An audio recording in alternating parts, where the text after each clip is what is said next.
विद्यार्थी परिषद जो भारत के नौजवानों के अंदर में देशभक्ति निर्माण को लेकर के भारत के नौजवानों के चरित्र को राष्ट्रीय चरित्र के साथ एक साथ जोड़ने के जो प्रकल्प के साथ प्रारंभ हुआ विद्यार्थी परिषद आज 75 वर्ष विद्यार्थी परिषद का पूरा हो रहा है। और 7 दशक की यात्रा जब हम अखिल भारतीय विद्यार्थी परिषद को देखते हैं,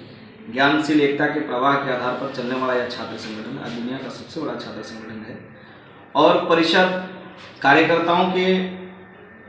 माध्यम से व्यक्ति निर्माण की प्रक्रिया के आधार पर आज भारत को माँ भारती के प्रति समर्पित नौजवानों का एक बड़ा जनसमूह खड़ा करने में सफल हुआ है।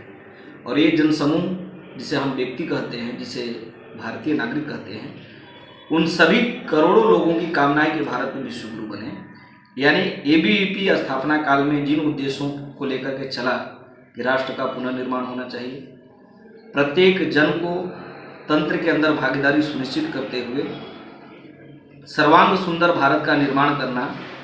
प्रत्येक नागरिकों का कर्तव्य होना चाहिए। और उस कर्तव्य की यात्रा को जब हम सब लोग देखते हैं तो ध्यान में आता है कि आज विद्यार्थी परिषद के काम के आधार पर आज चाहे जम्मू कश्मीर के अंदर में लाल चौक की तिरंगा फहराने की घटना हो, भ्रष्टाचार के खिलाफ की लड़ाई हो, या संपूर्ण परिवर्तन की लड़ाई हो, चाहे किसी कैंपस के अंदर में छोटी समस्या को आप देखेंगे, पहली कोई यदि छात्र संगठन स्टूडेंट वॉइस को रेज करता है तो अखिल भारतीय विद्यार्थी परिषद है। यानी आज एक समाज का इतना बड़ा भरोसा विद्यार्थी परिषद के प्रति है कि यदि कहीं कोई गड़बड़ हो रहा है, कहीं कोई अव्यवस्थाएं हैं, उन अव्यवस्थाओं को दूर करने वाले यदि हाथ कहीं दिखाई देती है तो अखिल भारतीय विद्यार्थी परिषद का कार्यकर्ताओं का हाथ दिखाई देता है। यानी व्यवस्थाओं के खिलाफ लड़ने वाला शक्ति एबीवीपी है। देशभक्ति को लेकर के सशक्त युवाओं को खड़ा करने की शक्ति जो दिखाई देता है वो एबीवीपी है। समाज के अंदर में सामाजिक समरसता के प्रति प्रतिबद्ध नौजवानों का समूह दिखाई देता है तो उसके पीछे एबीवीपी दिखाई देता है। और भारत के भक्ति के प्रति भारत के सेना, भारत के सरहद, भारत की सीमाओं और भारत के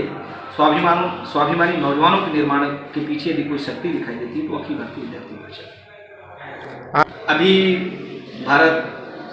हम सब लोग को मालूम है कि भारत अमृत काल में प्रवेश किया है और भारत ने अपना लक्ष्य निर्धारित किया कि हम दुनिया के अंदर में ज्ञान और अपने सामर्थ्य के आधार पर,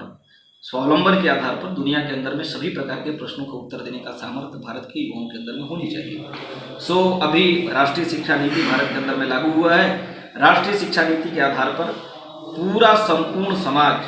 भारत का किस प्रकार से ज्ञान परंपरा के आधार पर, नॉलेज के आधार पर, स्किल के आधार पर और